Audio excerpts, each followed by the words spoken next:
Hello viewers, in today's class we are going to discuss yet another important and conceptual problem from limits, right?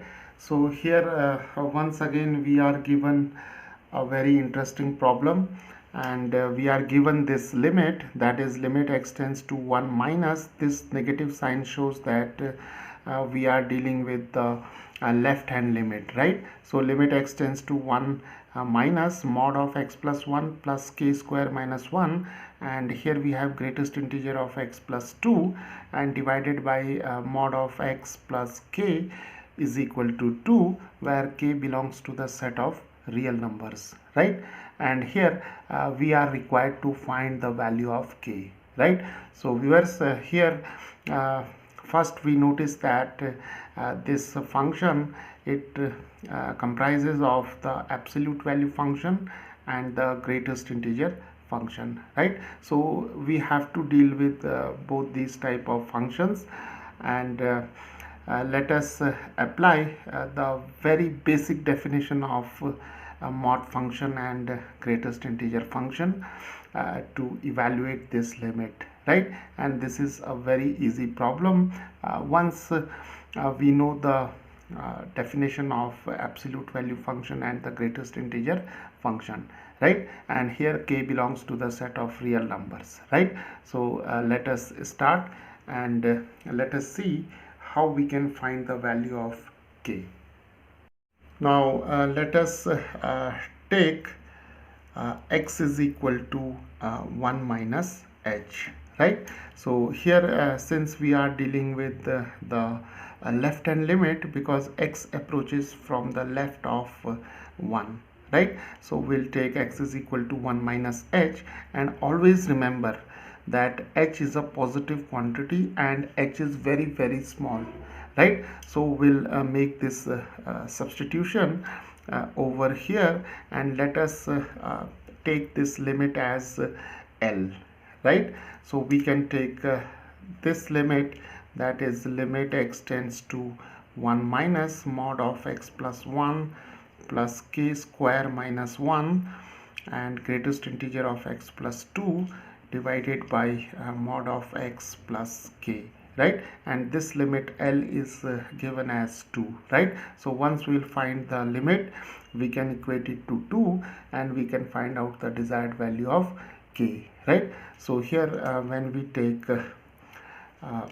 x is equal to 1 minus h and x tends to 1, then obviously h tends to 0, right? So here we have limit h tends to 0 and mod of x plus 1, so x is 1 minus h plus 1, and here we have k square minus 1, and here we have 1 minus h plus 2, and in the denominator we have 1 minus h here, mod of x, and here we have k, right? And this is the symbol for the greatest integer function, right? Okay, so now we can simplify it a little further. So we have 1 plus 1 2, so we have 2 minus h plus k square minus 1 and greatest integer of 3 minus h, right? And here we have a mod of 1 minus h plus k, right? Okay, so now at this step let us see how we can assign a value to this term, right? See, we have a limit h tends to 0, and since h is a very small quantity, and obviously 2 minus h is greater than 0, so mod of 2 minus h can be taken as 2 minus h, right? And here we have k square minus 1, and here we can write this term as such, and in the denominator we have mod of 1 minus h, and obviously h is a very small quantity but greater than 0, but it is less than 1, so mod of 1 minus h can be taken as 1 minus h, right? And here we have k, right? Okay, so now we have to assign value to this term.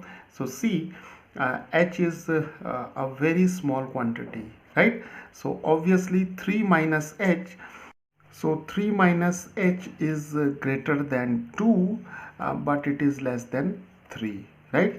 Since here we are assuming that h is greater than 0, it means h is a positive quantity, right? But h is very, very small, so therefore 3 minus h, this difference must be greater than 2, but this difference is less than 3, right? So by definition of greatest integer function, the value of greatest integer 3 minus h is equal to 2, right? We can explain this concept by taking a particular value of h also, right? See, if we take h is equal to say 0.0001, right? So h is a very small quantity, but it is greater than 0, and when we find this difference, that is 3 minus h, that is 3 minus 0.0001, then we see that this difference is obviously less than 3, right? So this difference is obviously less than 3, but this difference is greater than 2, right? So by definition of greatest integer function, the value of greatest integer 3 minus h is 2, right? So now our limit, it can now be written as L is equal to limit h tends to 0, and we have 2 minus h plus k square minus 1, and here we have, for this we have 2, so here we have 2 divided by 1 minus h plus k, and if we take h is equal to 0, it means limit h tends to 0, we have 2 minus 0, and here we have 2k square minus 2 divided by 1 minus 0 plus k, right? And this 2 and this 2 get cancelled, and we are left with 2k square over 1 plus k, right? So viewers, the value of this limit in terms of k is 2k square over 1 plus k, right? And in the given problem, this limit is given to be equal to 2, right? So now we have this equation to solve the value of k, right?